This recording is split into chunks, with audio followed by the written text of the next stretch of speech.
The Will to Believe by William James. An address to the philosophical clubs of Yale and Brown Universities. Published in the New World, June 1896. In the recently published Life by Leslie Stephen of his brother Fitz James, there's an account of a school to which the latter went when he was a boy. The teacher, a certain Mr. Guest, used to converse with his pupils in this wise, quote, "Gurney, what is the difference between justification and sanctification? Stephen, prove the omnipotence of God," unquote, etc.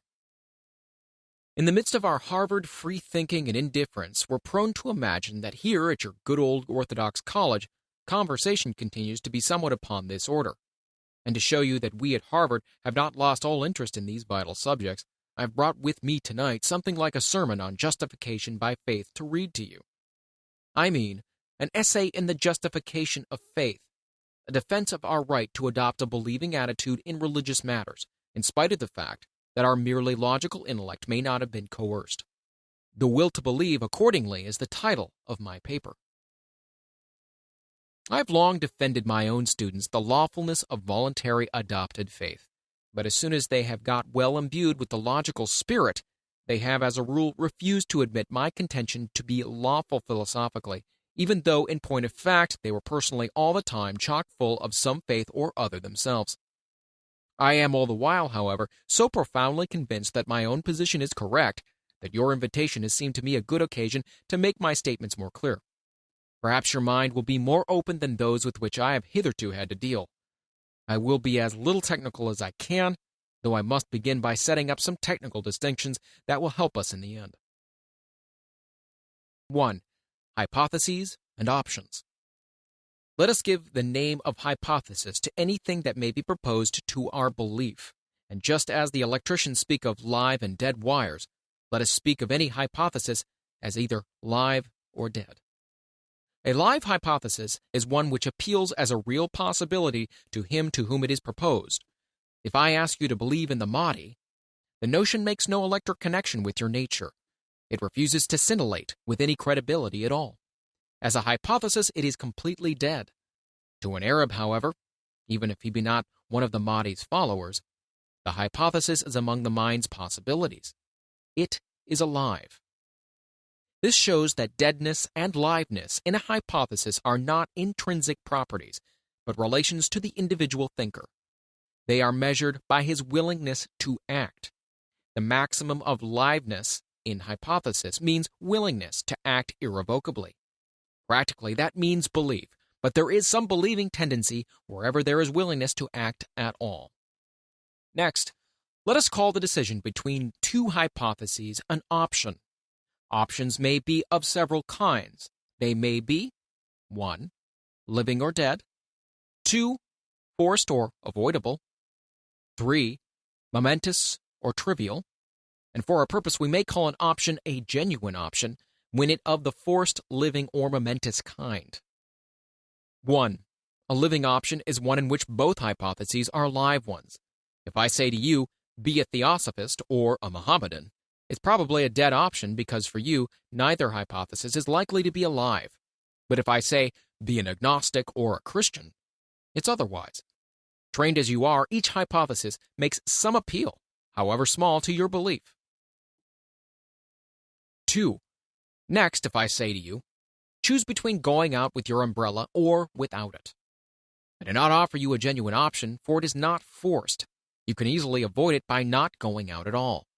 Similarly, if I say either love me or hate me, either call my theory true or call it false, your option is avoidable.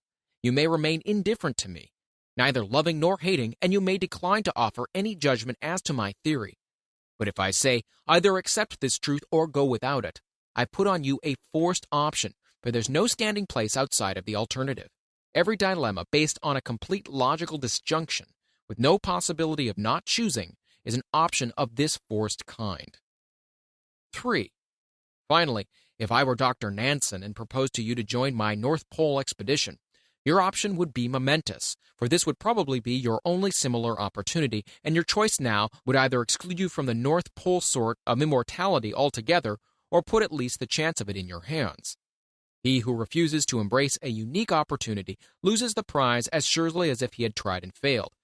Per contra, the option is trivial when the opportunity is not unique, when the stake is insignificant, or when the decision is reversible if it later prove unwise. Such trivial options abound in the scientific life.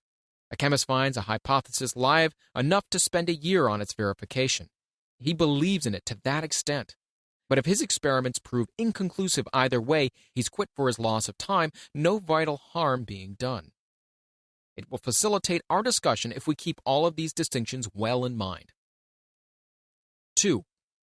Pascal's wager. The next matter to consider is the actual psychology of human opinion. When we look at certain facts, it seems as if our passional and volitional nature lay at the root of all our convictions. When we look at others, it seems as if they could do nothing when the intellect had once said its say. Let us take the latter facts up first. Does it not seem preposterous on the very face of it to talk of our opinions being modifiable at will? Can our will either help or hinder our intellect in its perceptions of truth? Can we, just by willing it, believe that Abraham Lincoln's existence is a myth and that the portraits of him in McClure's magazine are all of someone else? Can we, by any effort of our will or by any strength of wish that it were true, believe ourselves well and about when we are roaring with rheumatism in bed, or feel certain that the sum of the two $1 bills in our pocket must be $100? We can say any of these things, but we are absolutely impotent to believe them. And of just such things is the whole fabric of the truths that we do believe in made up. Matters of fact, immediate or remote, as Hume said, and relations between ideas, which are either there or not there for us if we see them so, and which, if not there, cannot be put there by any action of our own. In Pascal's Thoughts, there is a celebrated passage known in literature as Pascal's wager. In it, he tries to force us into Christianity by reasoning as if our concern with truth resembled our concern with the stakes in a game of chance. Translated freely, his words are these: you must either believe or not believe that God is. Which will you do? Your human reason cannot say. A game is going on between you and the nature of things, which at the day of judgment will bring out either heads or tails. Weigh what your gains and your losses would be if you should stake all you have on heads or God's existence. If you win in such case, you gain eternal beatitude. If you lose nothing at all. If there were an infinity of chances, and only one for God in this wager, still you ought to stake your all on God. For though you surely risk a finite loss by this procedure, any finite loss is reasonable, even a certain one is reasonable, if there is but the possibility of infinite gain. Go then and take holy water and have masses said. Belief will come and stupefy your scruples. Why should you not? At bottom, what have you to lose? You probably feel that when religious faith expresses itself thus, in the language of the gaming table, it is put to its last trumps. Surely Pascal's own personal belief in masses and holy water had far other springs, and this celebrated page of his is but an argument for others, a last desperate snatch at a weapon against the hardness of the unbelieving heart. We feel that a faith in masses and holy water adopted willfully after such a mechanical calculation would lack an inner soul of faith's reality. And if we were of the deity, we should probably take pleasure in cutting off believers from their infinite reward. It is evident that unless there be some pre-existing tendency to believe in masses and holy water, the option offered to the will by Pascal is not a living option. Certainly no Turk ever took to masses and holy water on its account. And even to us Protestants, these seem such foregone impossibilities that Pascal's logic, invoked for them specifically, leaves us unmoved. As well might the Mahdi write to us, saying, I am the expected one, whom God has created in his effulgence. You shall be infinitely happy if you confess me. Otherwise you shall be cut off from the light of the sun. Weigh then your infinite game if I am genuine, against your finite sacrifice if I'm not. His logic here would be that of Pascal, but he would vainly use it on us, for the hypothesis he offers to us is dead. No tendency to act on it exists in us to any degree. The talk of believing by our volition seems then, from one point of view, simply silly. From another point of view, it's worse than silly. It's vile. When one turns to the magnificent edifice of the physical sciences and sees how it was reared, what thousands of disinterested moral lives of men lie buried in its mere foundations, What patience and postponement, what choking down of preference, what submission to the icy laws of outer fact are wrought into its very stones and mortar. How absolutely impersonal it stands in its vast augustness. Then, how besotted and contemptible seems every little sentimentalist who comes blowing his voluntary smoke wreaths and pretending to decide things from out of his private dream. Can we wonder if those bred in the rugged and manly schools of science should feel like spewing such subjectivism out of their mouths?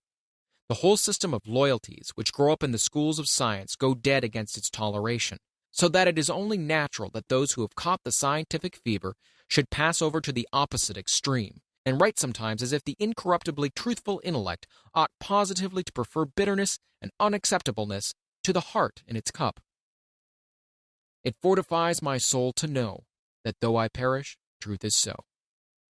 So sings Clough, while Huxley exclaims, "My only consolation lies in the reflection that, however bad our posterity may become, so far as they hold by the plain rule of not pretending to believe what they have no reason to believe, because it may be to their advantage so to pretend," the word pretend is surely here redundant, "they will not have reached the lowest depth of immorality." And that delicious enfant terrible, Clifford, writes, "Belief is desecrated when given to unproved and unquestioned statements for the solace and private pleasure of the believer. Whoso would deserve well of his fellows in this matter will guard the purity of his belief with a very fanaticism of jealous care, lest at any time it should rest on an unworthy object and catch a stain which can never be wiped away. If a belief has been accepted on insufficient evidence, even though the belief be true, as Clifford says on the same page, the pleasure is a stolen one. It is sinful because it is stolen in defiance of our duty to mankind. That duty is to guard ourselves from such beliefs as from a pestilence which may shortly master our own body and then spread to the rest of the town. It is wrong always, everywhere, and for every one to believe anything upon insufficient evidence." 3. Clifford's veto. Psychological causes of belief. All this strikes one as healthy, even when expressed, as by Clifford, with somewhat too much robustious pathos in the voice. Free will and simple wishing do seem, in the matter of our credences, to be only fifth wheels to the couch. Yet, if anyone should thereupon assume that intellectual insight is what remains after wish and will and sentimental preference have taken wing, or that pure reason is what then settles our opinions, he would fly quite as directly in the teeth of the facts. It is only our already dead hypotheses that our willing nature is unable to bring to life again. But what has made them dead for us is for the most part a previous action of our willing nature of an antagonistic kind. When I say willing nature, I do not mean any such deliberate volitions as may have set up habits of belief that we cannot now escape from. I mean all such factors of belief as fear and hope, prejudice and passion, imitation and partisanship, the circumpressure of our caste and set. As a matter of fact, we find ourselves believing. We hardly know how or why. Mr. Balfour gives the name of authority to all those influences, born of the intellectual climate, that make hypotheses possible or impossible for us, alive or dead. Here in this room, we, all of us, believe in molecules and the conservation of energy, in democracy and necessary progress, in Protestant Christianity and the duty of fighting for the doctrine of the immortal Monroe, all for no reason worthy of the name.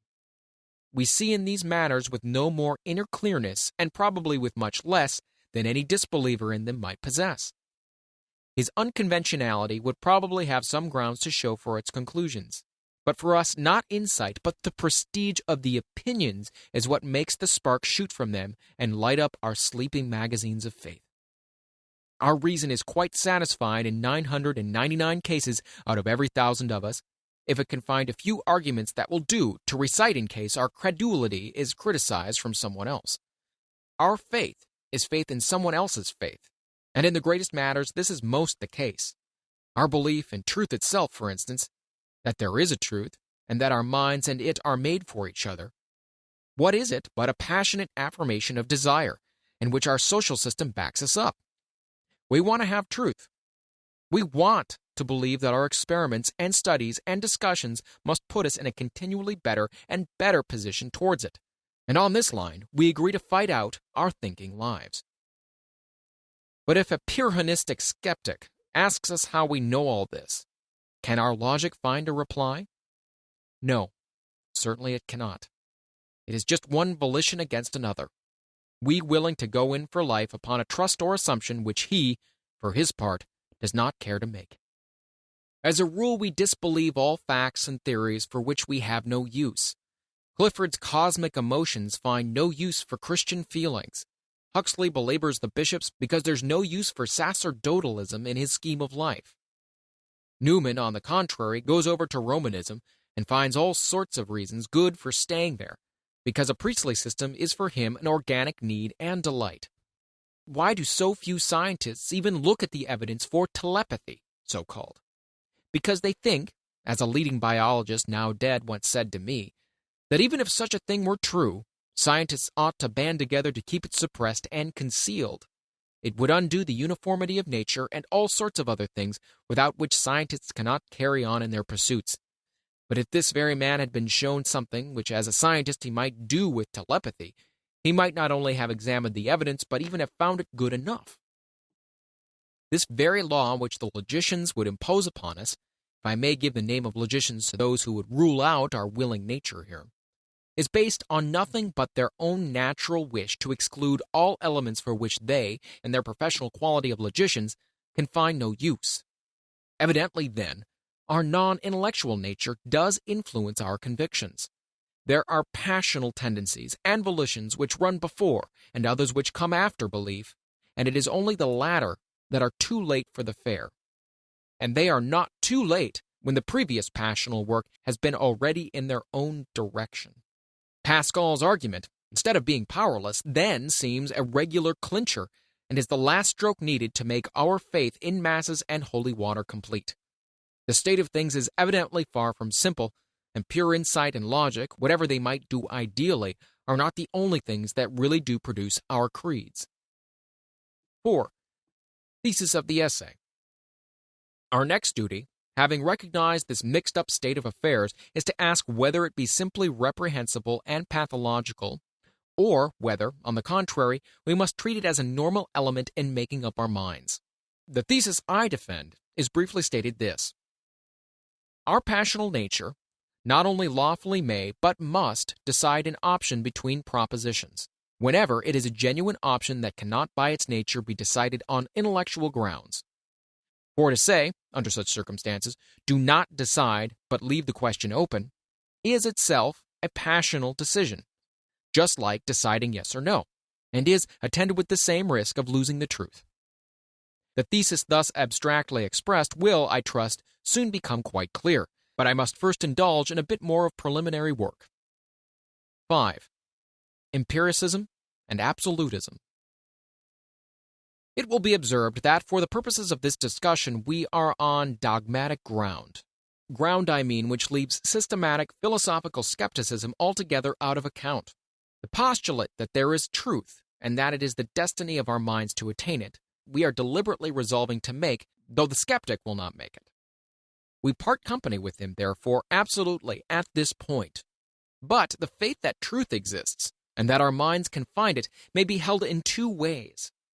We may talk of the empiricist way and of the absolutist way of believing in truth. The absolutists in this matter say that we can not only attain to knowing the truth, but we can know when we have attained to knowing it, while the empiricists think that although we may attain it, we cannot infallibly know when. To know is one thing, and to know for certain that we know is another. One may hold to the first being possible without the second. Hence, the empiricists and the absolutists, although neither of them is a skeptic in the usual philosophical sense of the word, show very different degrees of dogmatism in their lives. If we look at the history of opinions, we see that the empiricist tendency has largely prevailed in science, while in philosophy the absolutist tendency has had everything its own way. The characteristic sort of happiness, indeed, which philosophies yield has mainly consisted in the conviction felt by each successive school or system that by it bottom certitude has been attained. Other philosophies are collections of opinions, mostly false. My philosophy gives standing ground forever. Who does not recognize in this keynote of every system worthy of the name? A system, to be a system at all, must come as a closed system, reversible in this or that detail, perchance, but in its essential features, never. Scholastic orthodoxy, to which one must always go when one wishes to find perfectly clear statement, has beautifully elaborated this absolutist conviction which it calls that of objective evidence. If, for example, I am unable to doubt that I now exist before you, that 2 is less than 3, or that if all men are mortal, then I am mortal too, it is because these things illumine my intellect irresistibly. The final ground of this objective evidence possessed by certain propositions is the agreement of our intellect with the thing known. The certitude it brings involves an aptitude for extorting a certain assent from our intellect, on the part of the truth envisaged, and on the side of the subject, a quiet rest in knowledge, when once the subject is mentally received, that leaves no possibility of doubt behind. And in the whole transaction nothing operates but the entity itself of the object and the entity itself of the mind. We slouchy modern thinkers dislike to talk in Latin. Indeed, we dislike to talk in set terms at all. But at bottom our own state of mind is very much like this whenever we uncritically abandon ourselves. You believe in objective evidence, and I do. Of some things we feel that we are certain. We know, and we know that we know. There is something that gives a click inside of us, a bell that strikes 12 when the hands of our mental clock have swept the dial and meet over the meridian hour. The greatest empiricists among us are only empiricists on reflection. When left to their instincts, they dogmatize like infallible popes. When the Cliffords of the world tell us how sinful it is to be Christians on such insufficient evidence, insufficiency is really the last thing they have in mind. For them, the evidence is absolutely sufficient, only it makes the other way. They believe so completely in an anti-Christian order of the universe that there is no living option. Christianity is a dead hypothesis from the start. 6. Objective certitude and its unattainability. But now, since we are all such absolutists by instinct, what in our quality of students of philosophy ought we do about the fact? Shall we espouse and endorse it, or shall we treat it as a weakness of our nature from which we must free ourselves if we can? I sincerely believe that the latter course is the only one we can follow as reflective men. Objective evidence and certitude are doubtless very fine ideals to play with, but where on this moonlight and dream-visited planet are they found? I am therefore myself a complete empiricist so far as my theory of human knowledge goes. I live, to be sure, by the practical faith that we must go on experiencing and thinking over our experience, for only thus can our opinions grow more true. But to hold any one of them, I absolutely do not care which, as if it could never be reinterpretable or corrigible, I believe that to be a tremendously mistaken attitude, and I think that the whole history of philosophy will bear me out. There is but one indefectibly certain truth, and that is the truth that Pyrrhonistic skepticism itself leaves standing, the truth that the present phenomenon of consciousness exists. That, however, is the bare starting point of knowledge, the mere admission of a stuff to be philosophized about. The various philosophies are but so many attempts at expressing what this stuff really is. And if we repair to our libraries, what disagreements do we discover? Where is a certainly true answer found? Apart from abstract propositions of comparison, such as 2 and 2 are the same as 4, propositions which tell us nothing by themselves about concrete reality, we find no proposition ever regarded by anyone as evidently certain that has not either been called a falsehood, or at least had its truth sincerely questioned by someone else. The transcending of the axioms of geometry, not in play but in earnest, by certain of our contemporaries, such as Zollner and Charles H. Hinton, and the rejection of the whole Aristotelian logic by the Hegelians, are striking instances in point. No concrete test of what is really true has ever been agreed upon.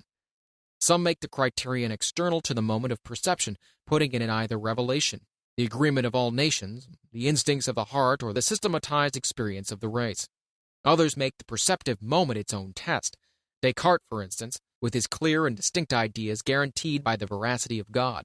Reid, with his common sense. Kant, with his form of synthetic judgment a priori.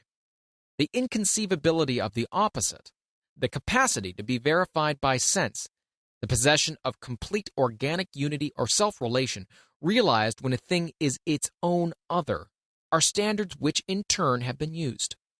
The much lauded objective evidence is never triumphantly there. It is a mere aspiration or limit or ideal notion, marking the infinitely remote ideal of our thinking life. To claim that certain truths now possess it is simply to say that when you think them true and they are true, then their evidence is objective. Otherwise, it is not.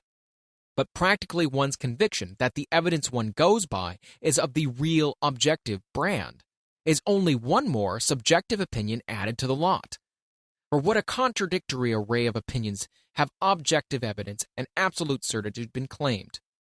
The world is rational through and through. Its existence is an ultimate brute fact. There is a personal God. A personal God is inconceivable. There is an extra-mental physical world immediately known. The mind can only know its own ideas. A moral imperative exists. Obligation is only the resultant of desires. A permanent spiritual principle is in everyone. There are only shifting states of mind. There is an endless chain of causes. There is an absolute first cause, an eternal necessity, a freedom, a purpose, no purpose, a primal one, a primal many, a universal continuity, an essential discontinuity in things, an infinity, no infinity. There is this, there is that.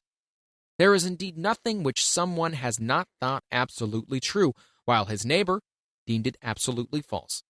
And not an absolutist among them seems ever to have considered that the trouble may all the time be essential, and that the intellect, even with truth directly in its grasp, may have no infallible signal for knowing whether it be truth or no.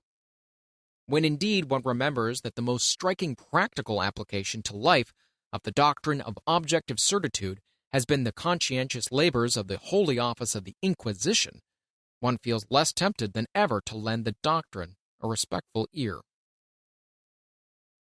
But please observe now that when as empiricists we give up the doctrine of objective certitude, we do not thereby give up the quest or hope of truth itself. We still pin our faith on its existence and still believe that we gain an ever better position towards it by systematically continuing to roll up experiences and think. Our great difference from the scholastic lies in the way we face. The strength of his system lies in the principles, the origin, the beginning point of his thought. For us, the strength is in the outcome, the upshot, the end result. Not where it comes from, but what it leads to is to decide. It matters not to an empiricist from what quarter a hypothesis may come to him. He may have acquired it by fair means or by foul. Passion may have whispered or accident suggested it. But if the total drift of thinking continues to confirm it, that is what he means by its being true. 7. Two different sorts of risks in believing. One more point, small but important, and our preliminaries are done. There are two ways of looking at our duty in the matter of opinion. Ways entirely different, and yet ways about whose difference the theory of knowledge seems hitherto to have shown very little concern. We must know the truth, and we must avoid error. These are our first and great commandments as would-be knowers, but they are not two ways of stating an identical commandment. They are two separable laws. Although it may indeed happen that when we believe truth A, we escape as an incidental consequence from believing the falsehood B, it hardly ever happens that by merely disbelieving B, we necessarily believe A. We may, in escaping B, fall into believing other falsehoods, C or D, just as bad as B. Or we may escape B by not believing anything at all, not even A. Believe truth. Shun error. These, we see, are two materially different laws, and by choosing between them, we may end by coloring differently our whole intellectual life. We may regard the chase for truth as paramount and the avoidance of error as secondary, or we may, on the other hand, treat the avoidance of error as more imperative and let truth take its chance. Clifford, in the instructive passage which I have quoted, exhorts us to the latter course. Believe nothing, he tells us. Keep your mind in suspense forever, rather than by closing it on insufficient evidence, incur the awful risk of believing lies. You, on the other hand, may think that the risk of being in error is a very small matter when compared with the blessings of real knowledge, and be ready to be duped many times in your investigation rather than postpone indefinitely the chance of guessing true. I myself find it impossible to go with Clifford. We must remember that these feelings of our duty about either truth or error are in any case only expressions of our passional life. Biologically considered, our minds are as ready to grind out falsehood as veracity, and he who says, "Better go without belief forever than believe a lie," merely shows his own preponderant private horror of becoming a dupe. He may be critical of many of his desires and fears, but this fear he slavishly obeys. He cannot imagine anyone questioning its binding force. For my own part, I have also a horror of being duped, but I can believe that worse things than being duped may happen to a man in this world.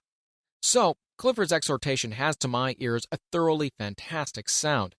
It's like a general informing his soldiers that it's better to keep out of battle forever than to risk a single wound. Not so our victories either over enemies or over nature gained. Our errors are surely not such awfully solemn things.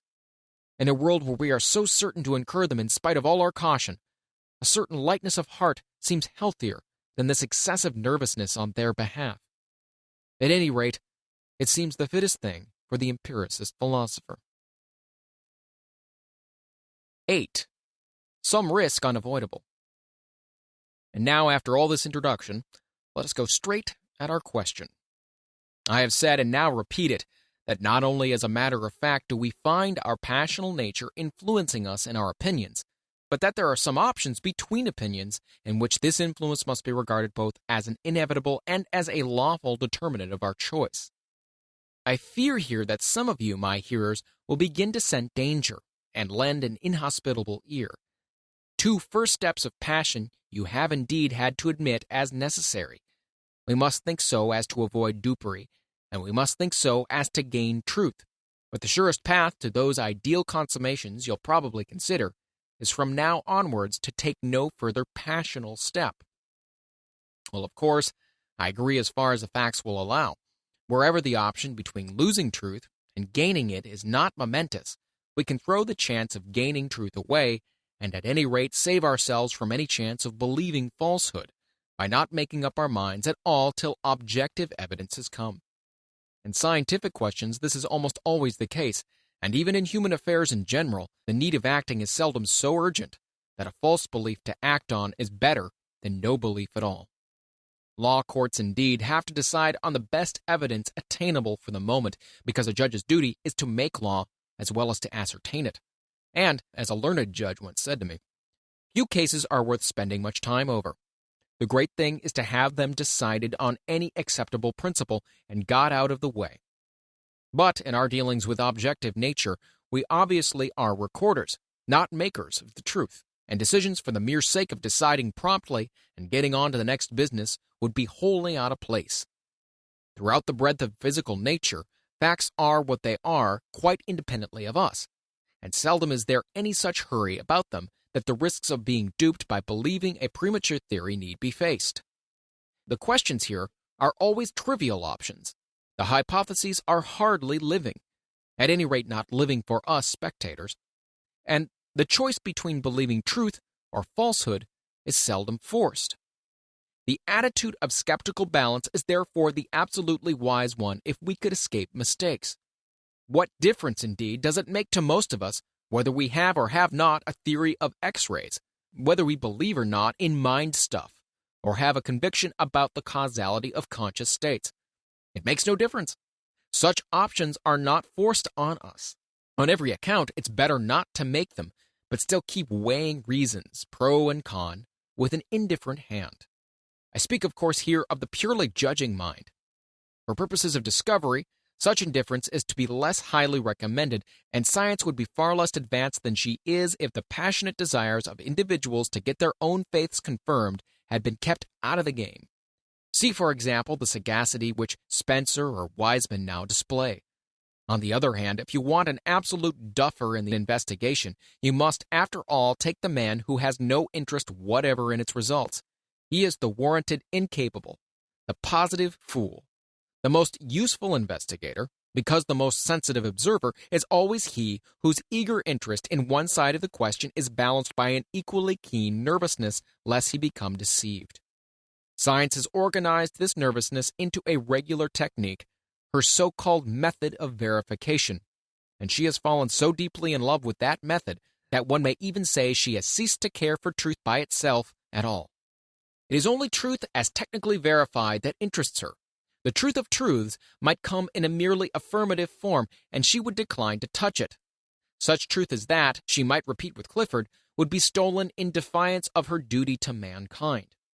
Human passions, however, are stronger than technical rules. As Pascal says, the heart has its reasons which the mind does not understand. And, however indifferent to all but the bare rules of the game the umpire, the abstract intellect, may be, the concrete players who furnish him the materials to judge of are usually, each one of them, in love with some pet, live hypothesis of his own. Let us agree, however, that wherever there is no forced option, the dispassionately judicial intellect, with no pet hypothesis saving us, as it does, from dupery at any rate, ought to be our ideal. The question next arises, are there not somewhere forced options in our speculative questions, and can we, as men who may be interested at least as much in positively gaining truth as in merely escaping dupery, always wait, with impunity, till the coercive evidence shall have arrived? It seems a priori improbable that the truth should be so nicely adjusted to our needs and powers as that. In the great boarding house of nature, the cakes and the butter and the syrup seldom come out so even and leave the plates so clean. Indeed, we should view them with scientific suspicion if they did. 9. Faith may bring forth its own verification. Moral questions immediately present themselves as questions whose solution cannot wait for sensible proof. A moral question is a question not of what sensibly exists, but of what is good or would be good if it did exist. Science can tell us what exists, but to compare the worths, both of what exists and what does not exist, we must consult not science, but what Pascal calls our heart. Science herself consults her heart when she lays it down that the infinite ascertainment of fact and correction of false belief are the supreme goods for man. Challenge the statement, and science can only repeat it oracularly, or else prove it by showing that such ascertainment and correction bring man all sorts of other goods which man's heart in turn declares. The question of having moral belief at all or not having them is decided by our will. Are our moral preferences true or false, or are they only odd biological phenomena, making things good or bad for us, but in themselves indifferent? How can your pure intellect decide? If your heart does not want a world of moral reality, your head will assuredly never make you believe in one. Metastophelean skepticism, indeed, will satisfy the head's play instincts much better than any rigorous idealism can. Some men, even at the student age, are so naturally cool-hearted that the moralistic hypothesis never has for them any pungent life, and in their supercilious presence, the hot young moralist always feels strangely ill at ease. The appearance of knowingness is on their side, of naivete and gullibility on his. Yet in the inarticulate heart of him, he clings to it, that he is not a dupe, and that there is a realm in which, as Emerson says, all their wit and intellectual superiority is no better than the cunning of a fox. Moral skepticism can no more be refuted or proved by logic than intellectual skepticism can. When we stick to it, there is truth, be it of either kind. We do so with our whole nature, and resolve to stand or fall by the results. The skeptic, with his whole nature, adopts the doubting attitude. But which of us is the wiser? Omniscience only knows. Turn now from these wide questions of good to a certain class of questions of fact, questions concerning personal relations, states of mind between one man and another. Do you like me or not, for example? Whether you do or not depends, in countless instances, on whether I meet you halfway, am willing to assume that you must like me, and show you trust and expectation. The previous faith on my part in your liking's existence is in such cases what makes your liking come. But if I stand aloof and refuse to budge an inch until I have objective evidence, until you should have done something apt, 10 to 1, your liking never comes. how many women's hearts are vanquished by the mere sanguine insistence of some man that they must love him. He will not consent to the hypotheses that they cannot. The desire for a certain kind of truth here brings about that special truth's existence, and so it is in innumerable cases of other sorts. Who gains promotions, boons, appointments, but the man in whose life they are seen to play the part of live hypotheses, who discounts them, sacrifices other things for their sake before they have come, and takes risks for them in advance. His faith acts on the powers above him as a claim and creates its own verification. A social organism of any sort whatever, large or small, is what it is because each member proceeds in his own duty with the trust that the other members will simultaneously do theirs. Wherever a desired result is achieved by the cooperation of many independent persons, its existence as a fact is a pure consequence of the precursive faith in one another of those immediately concerned. A government, an army, a commercial system, a ship, a college, an athletic team, all exist on this condition, without which not only is nothing achieved, but nothing is even attempted.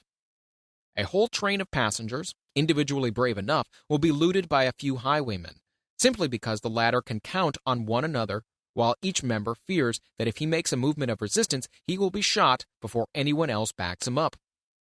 If we believed that the whole car full would rise at once with us, we should each severally rise, and train robbing would never even be attempted.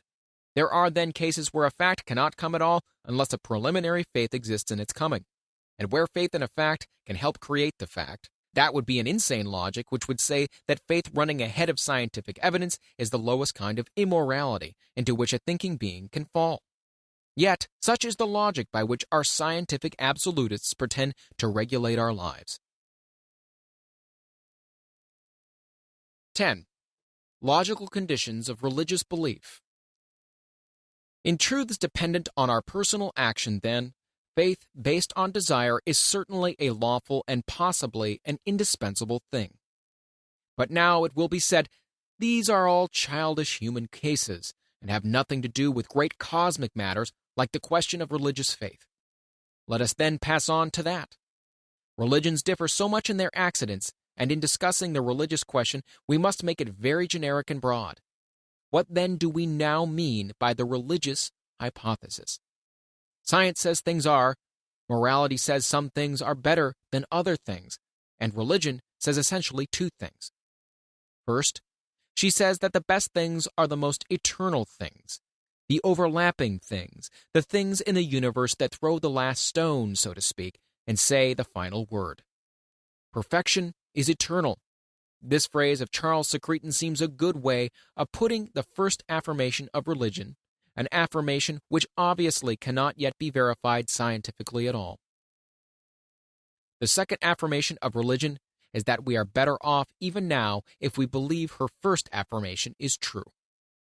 Now, let us consider what the logical elements of this situation are in the religious hypothesis if both its branches be really true. Of course, we must admit that possibility at the outset. If we are to discuss the question at all, it must involve a living option. If for any of you religion be a hypothesis that cannot by any living possibility be true, then you need go no farther. I speak to the saving remnant alone. So proceeding, we see, first, that religion offers itself as a momentous option. We are supposed to gain even now by our belief, and to lose by our non-belief, a certain vital good. Secondly, religion is a forced option, so far as that good goes. We cannot escape the issue by remaining skeptical and waiting for more light because, although we do avoid error in that way if religion be untrue, we lose the good if it be true, just as certainly as if we positively chose to disbelieve. It is as if a man should hesitate indefinitely to ask a certain woman to marry him because he was not perfectly sure that she would prove an angel after he brought her home. Would he not cut himself off from that particular angel possibility as decisively as if he went and married someone else? Skepticism, then, is not avoidance of option. It is option of a certain particular kind of risk. Better risk loss of truth than chance of error. That is your faith vetoer's exact position. He is actively playing his stake as much as the believer is. He is backing the field against the religious hypothesis just as the believer is backing the religious hypothesis against the field. To preach skepticism to us as a duty until sufficient evidence for religion be found is tantamount, therefore, to telling us, when in the presence of the religious hypothesis, that to yield to our fear of its being in error is wiser and better than to yield to our hope that it may be true. It is not intellect against all passions, then. It is only intellect with one passion laying down its law. And for what, forsooth, is the supreme wisdom of this passion warranted? Dupery for dupery. What proof is there that dupery through hope is so much worse than dupery through fear? I, for one, can see no proof, and I simply refuse obedience to the scientist's command to imitate his kind of option, in a case where my own stake is important enough to give me the right to choose my own form of risk. If religion be true, and the evidence for it still be insufficient, I do not wish, by putting your extinguisher upon my nature, which feels to me as if it had after all some business in this matter, to forfeit my sole chance in life of getting upon the winning side. That chance depending, of course, on my willingness to run the risk of acting as if my passional need of taking the world religiously might be prophetic and right. All this is on the supposition that it really may be prophetic and right, and that, even to us, who are discussing the matter, religion is a live hypothesis which may be true. Now, to most of us, religion comes in a still further way that makes a veto on our active faith even more illogical. The more perfect and more eternal aspect of the universe is represented in our religions as having personal form. The universe is no longer a mere it to us, but a thou. If we are religious, and in a relation that may be possible from person to person might be possible here. For instance, the universe is no longer a mere it to us, but a thou, if we are religious, and any relation that may be possible from person to person might be possible here.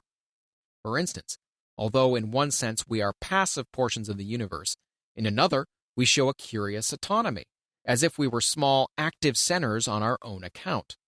We feel too as if the appeal of religion to us were made to our own active goodwill, as if evidence might be forever withheld from us unless we met the hypothesis halfway.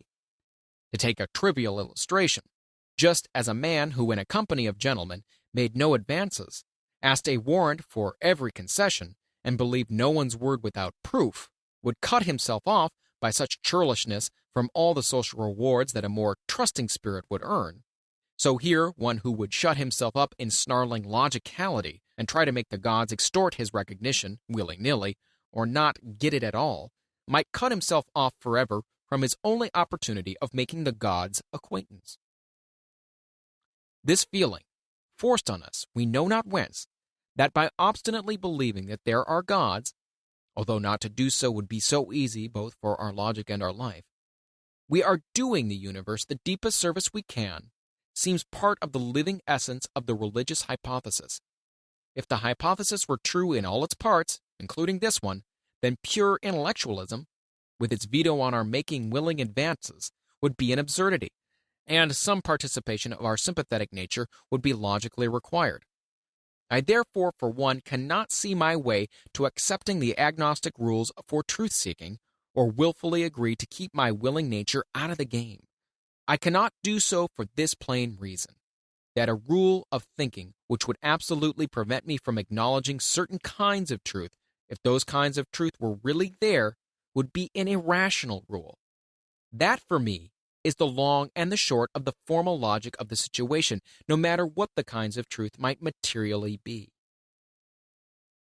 I confess I do not see how this logic can be escaped, but sad experience makes me fear that some of you may still shrink from radically saying with me, in abstract terms, that we have the right to believe at our own risk any hypothesis that is live enough to tempt our will.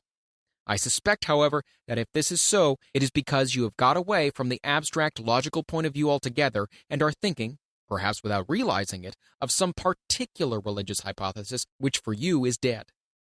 The freedom to believe what we will you apply to the case of some patent superstition, and the faith you think of is the faith defined by the schoolboy when he said, "Faith is when you believe something you know ain't true."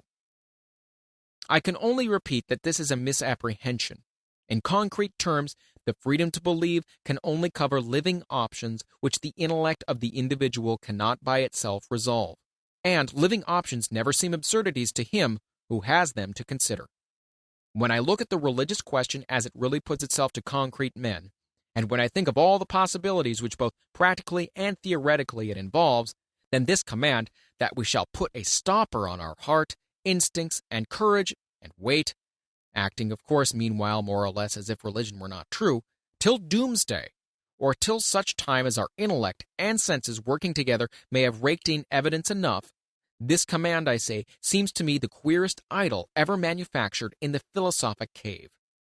Note, since belief is measured by action, he who forbids us to believe religion to be true necessarily also forbids us to act as we should if we did believe it to be true. The whole defense of religious faith hinges upon action. If the action required or inspired by the religious hypothesis is in no way different from that dictated by the naturalistic hypothesis, then religious faith is a pure superfluity, better pruned away, and controversy about its legitimacy is a piece of idle trifling, unworthy of serious minds. I believe myself, of course, that the religious hypothesis gives to the world an expression which specifically determines our reactions and makes them in a large part unlike what they might be on a purely naturalistic scheme of belief. End note. Were we scholastic absolutists, there might be more excuse. If we had an infallible intellect with its objective certitudes, we might feel ourselves disloyal to such a perfect organ of knowledge in not trusting to it exclusively, in not waiting for its releasing word. But if we are empiricists, if we believe that no bell in us tolls to let us know for certain when truth is in our grasp, then it seems a piece of idle, fantastically to preach so solemnly our duty of waiting for the bell. Indeed, we may wait if we will. I hope you do not think that I am denying that. But if we do so at our peril as much as if we believed. In either case, we act, taking our life in our hands. No one of us ought to issue vetoes to the other, nor should we bandy words of abuse. We ought, on the contrary, delicately and profoundly to respect one another's mental freedom. Then only shall we bring about the intellectual republic. Then only shall we have the spirit of inner tolerance, without which all our outer tolerance is soulless, and which is empiricism's glory.